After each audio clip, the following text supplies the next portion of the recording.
Ladies and gentlemen, it now gives me great pleasure to introduce Richard Shepherd, the Member of Parliament for Aldridge Brownhills. Richard has had a most distinguished parliamentary career. He has won both the Spectator Award for Backbencher of the Year and for Parliamentarian of the Year. He's been a champion for more open and transparent government. Richard's integrity on the European issue is beyond reproach, having opposed the Maastricht Treaty and lost the whip for opposing the European Community's finance bill. In the year 2000, Richard secured the votes of 134 members of Parliament when he stood as Speaker of the House of Commons. Regrettably, his colleagues decided that Michael Martin had more appropriate qualifications for this office. Now, the honours system in this country has been subject to criticism on the grounds that it is questionable whether recipients working in politics are deserving of special recognition.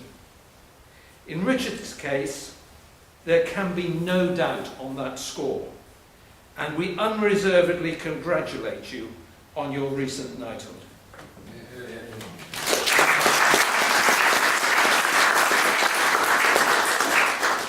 Ladies and gentlemen, Sir Richard Shepherd, Member of Parliament.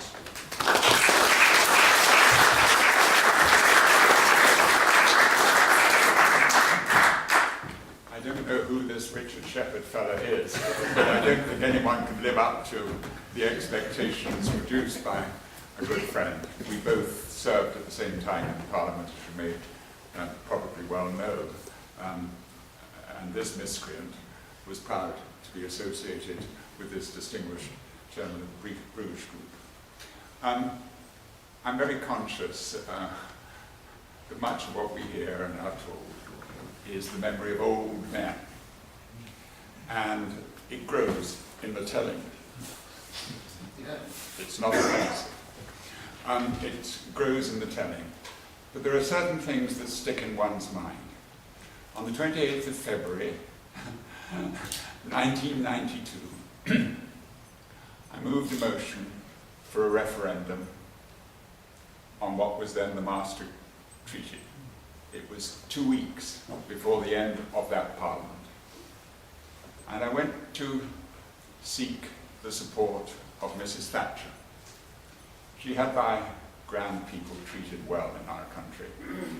She was consigned, in the order of things, to a small office somewhere in the basement, which was along the ministerial corridor.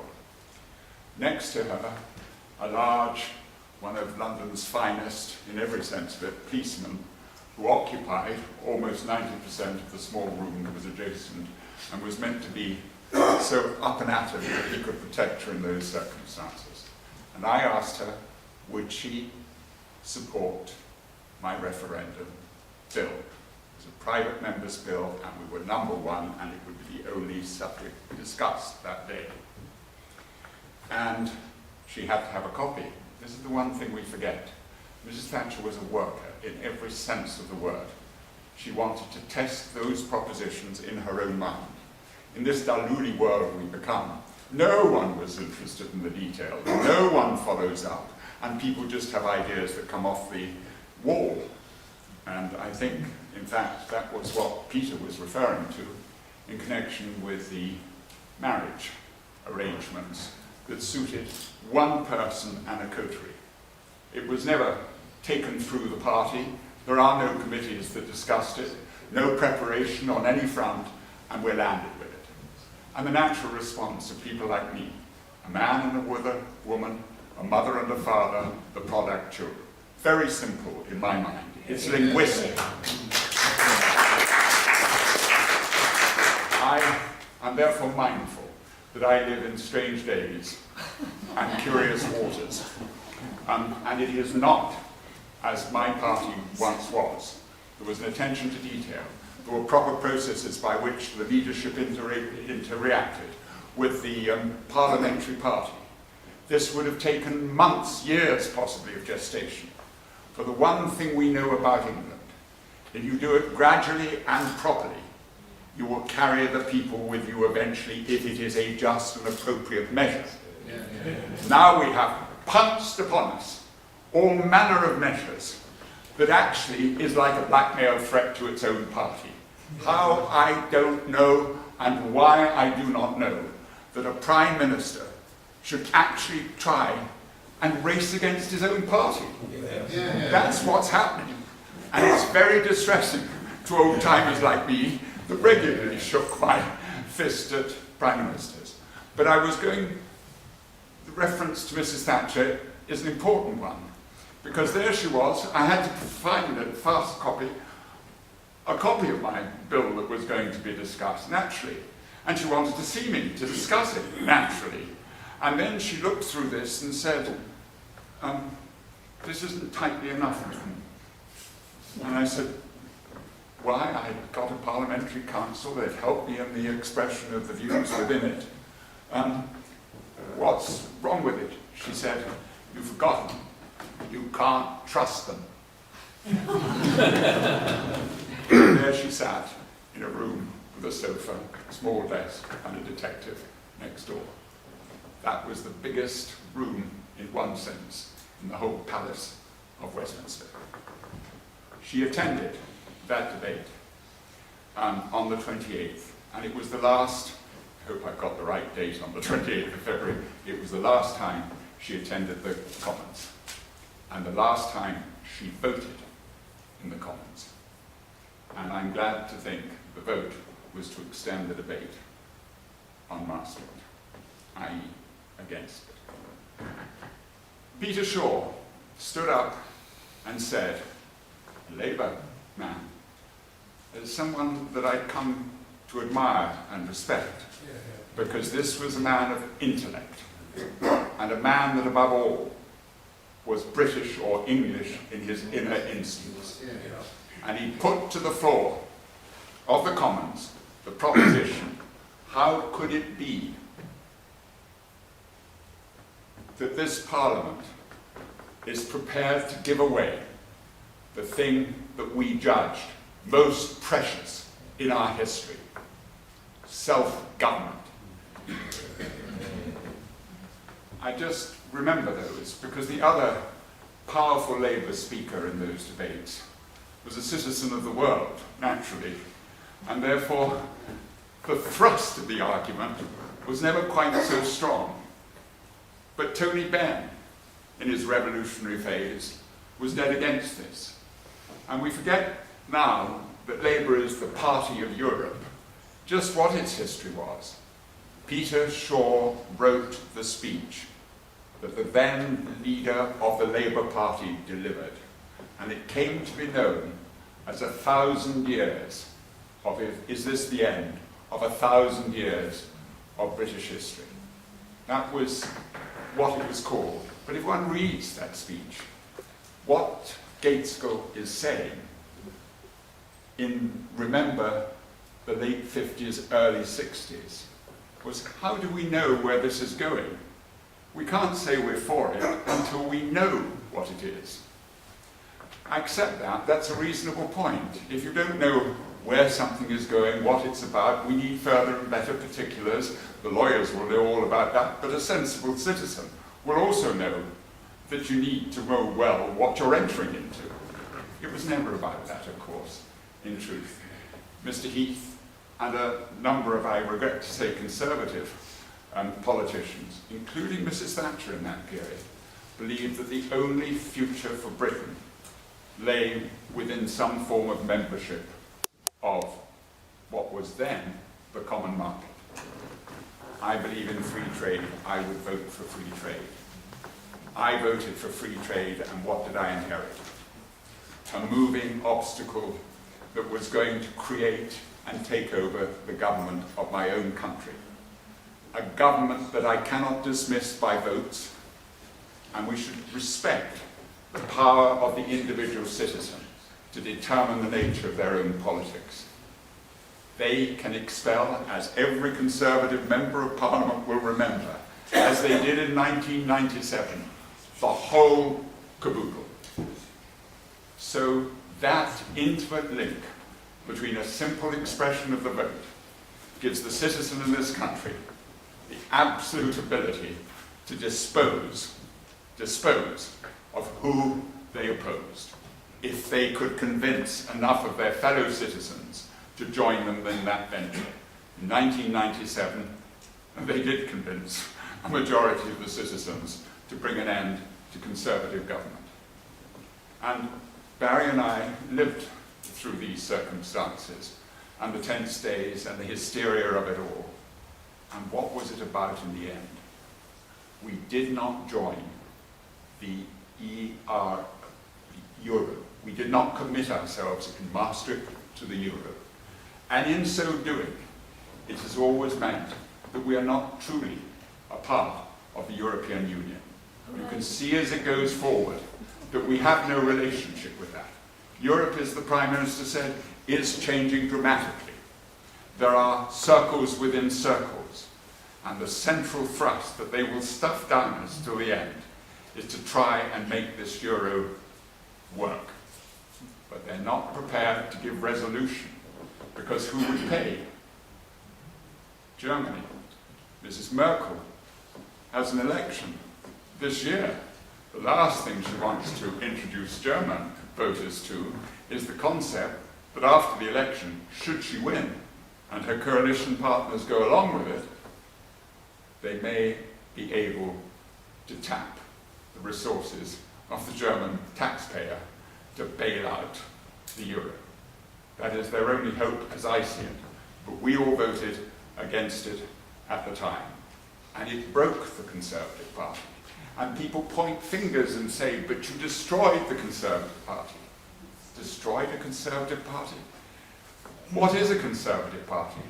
If it cannot stand up and say, I believe in my country, and that this is an assault on my country's constitution, which is older than almost any constitution across the whole of the European Union, and that we arrived at our own democratic processes and our ability to govern ourselves quite without the help of any Brussels-directed organisation. That is where I stand in this matter. So I listened to Mr. Cameron. He seems to have adopted a number of poses on this. And I think back to what I've experienced. What he's proposing is there will be an in-out referendum, a referendum on his negotiated principles. His. That's what he's offering us. And then I think, but you know, when I was young, those halcyon days of the early 70s, we entered Europe. We signed the treaty. The Labour Party was still opposed to Europe.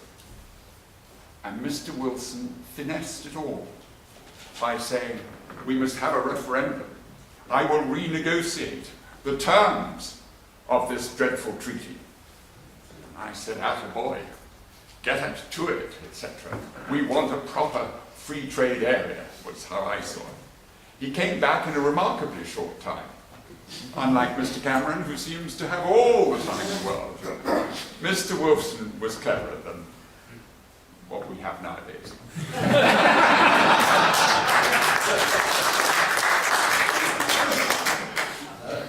He puffed his pipe, wore his Gannocks, said farewell to a few friends that were visiting Her Majesty's prison at the time, and he did the business from his point of view. He finessed it beautifully. He told the British public he had gathered together significant concessions that enabled him, he, Harold Wilson, to assure with his cabinet colleagues that all was tickety-boo, but they would have to vote upon it, which is your in-out. Now remember, this was a signed treaty document, all moved aside, enough time to push in fishing as a little addition to the Commission wanted to take over the sea, rule the air, rule the gods, rule the sea, and rule Britain. We voted overwhelmingly to remain in the European Union. nothing substantially was achieved by Mr. Wilson. And anyway, his review was done in double quick time, within 2 years or so of his taking over for Mr. Heath. We'd had our referendum. I'm now listening, in a different age, to someone that's proposing that we should have proper negotiations, not the Wilsonian negotiations, proper negotiations, on the basis that we want to be in it, and surely we can do a deal. That may be so, it may not be so. My reading of them all is that it won't be so, but he cannot yet answer if he does not achieve what it is that he says it is that he wants. Will he propose that we vote against it?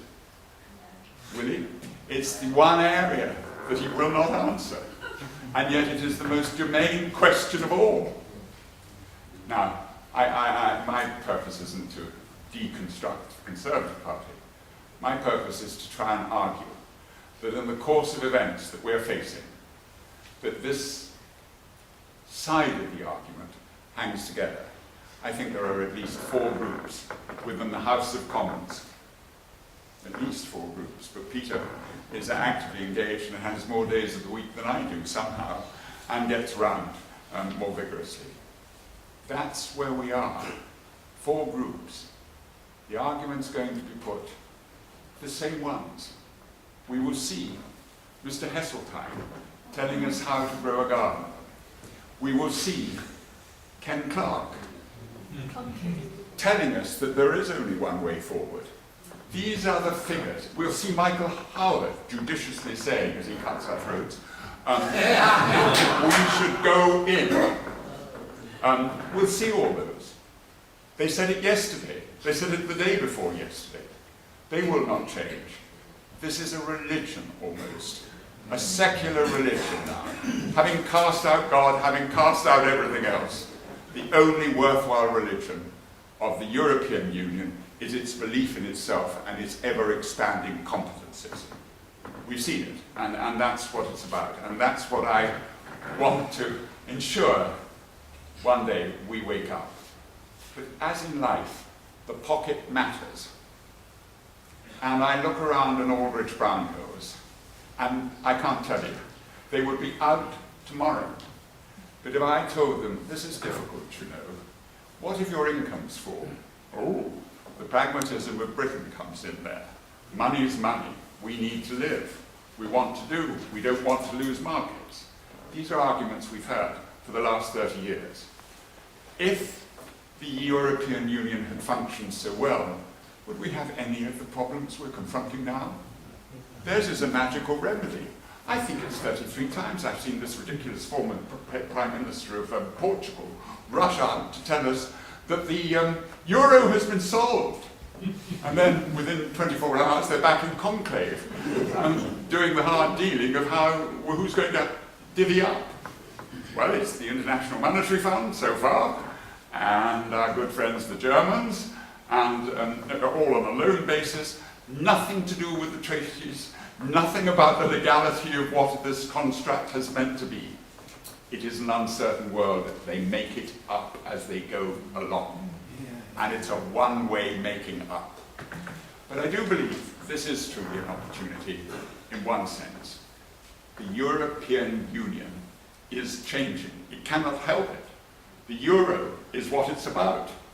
We were never in the euro. And so Mr. Cameron's shout for variable geometry or whatever he thinks he's got in mind is not without some resonance across nations that we have, through our history, traded with. How could we allow our fish to go? We had traditional trading links with the Netherlands, Denmark, Norway, and we were able to come to agreements on the sharing of shared waters.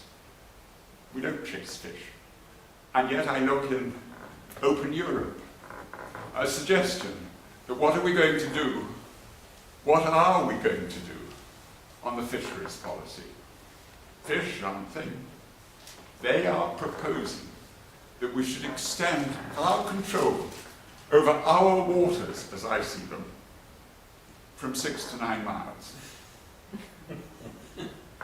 I thought the economic zone, as laid down by the United Nations and international treaties, was 200 miles. That would stop the hoovering by Spanish boats coming in 6 miles from our shores and actually undermining the economic viability of fishing communities down there. And fish are valuable.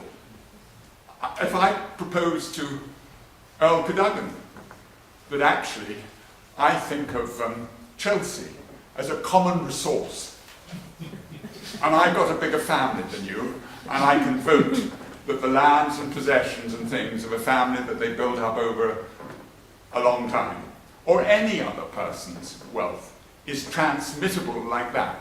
That was our national inheritance and is. So when I see a conservative skeptical group claiming that we should claim back 6 miles of our own thing, I wonder what it's about. And we have to reconcile these differences so that when we go and campaign, and there will come a time when we're campaigning seriously, i.e. like general election for a start, when you're campaigning, when I'm campaigning, that we know clearly what it is. I don't think it is, in the end, combing through treaties, or the fudges that were in Lisbon were a whole host of other things. My own belief is that we are better off out.